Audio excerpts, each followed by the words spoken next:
Before we get into the video itself, and briefly talking about this 6-3 loss tonight to the New York Islanders at Scotiabank Arena, shout out to college football. If you guys don't already know, I believe I said it yesterday. I'm down here in State College, Pennsylvania, and got to see Penn State play SMU today at Beaver Stadium. It's about minus 20 degrees Celsius out there, freezing my nuts off all game long. Feet were frozen, couldn't feel them for most of the second half. Incredible atmosphere. If you haven't watched college football or any sort of football, please do. It is a treasure to watch. And one of the craziest experiences of my life. Just went through it. It was insane in every aspect. Speaking of insane, being a Leafs fan, I mean, that generically, you got to be insane to be a Leaf fan. That's why I'm here. The Leafs lose 6-3, okay? But we're not going to start there, okay? We're going to start with what we hear before the game. And that Auston Matthews will not be in the game today.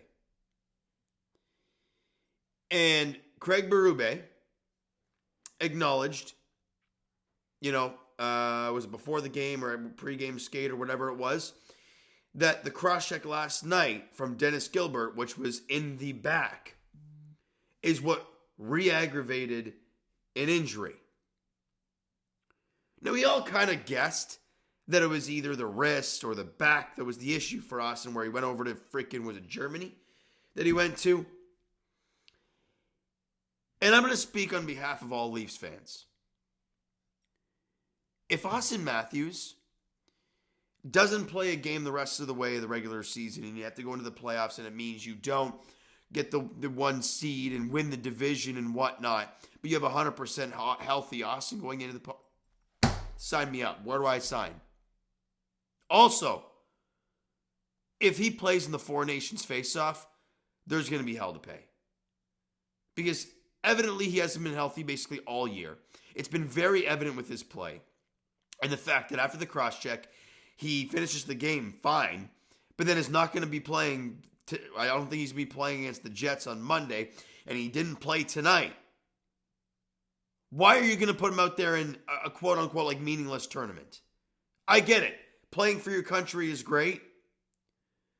But the team that's actually paying you all this freaking money is the team you should really care about. I get it. Playing for the country is fantastic. But no, if he goes and plays in the Four Nations face-off, Leaf fans are going to be pissed. Leaf fans would be pissed. This is Craig Berube. Was it after the game? Yes.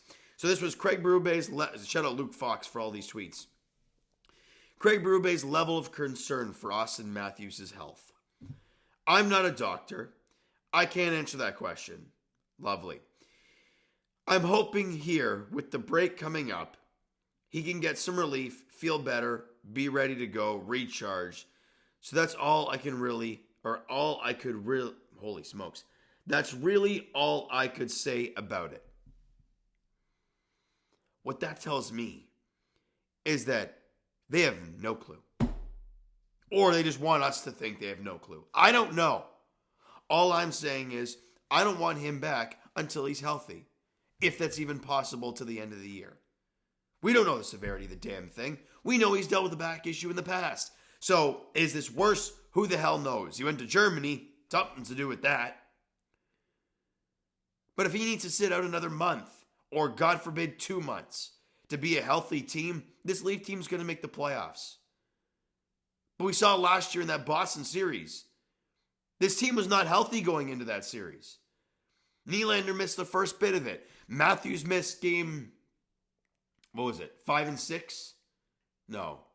Yeah, games 5 and 6, he missed. Didn't Marner miss a game, or at least he missed games at the end of the year, and he wasn't healthy going into the playoffs? The team was definitely not healthy. So, I'm just going to put that out there. I needed to. Now, quickly, the Leafs lose 6-3 to the Islanders. Joe Woll wasn't great. The team wasn't great. You get outshot 34-29 by the Islanders. When you were down 3-2 in the third period,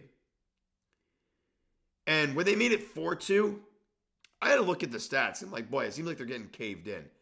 Shots were 8-1 Islanders in the third, but until that goal. 8-1. They were dead.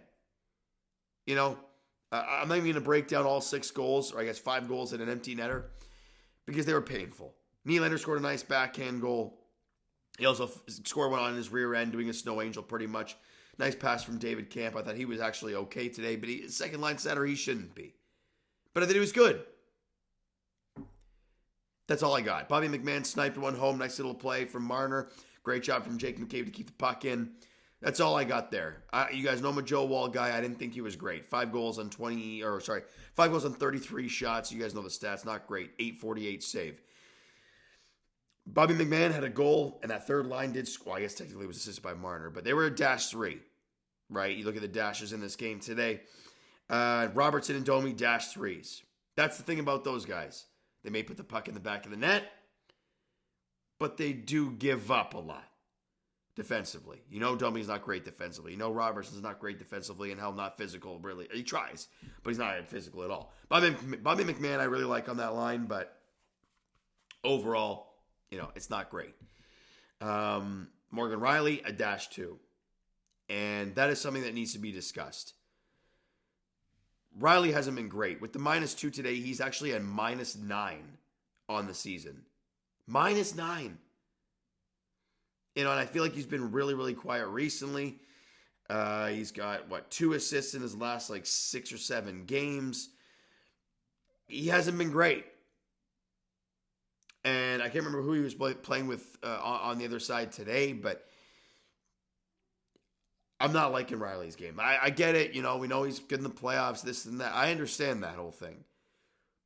But if we're talking as of right now, he hasn't been very good. Now, I get it. This time of year, for all sports teams, I get it. Or for all hockey teams, I get that. You're getting into Christmas break, especially for these teams that are pretty much locked into a playoff spot. You know, you're just trying to get to Christmas, enjoy the little break you got. I understand that, but you got to finish strong. You have to find a way. Now, they had won, 3 in a row going into play today.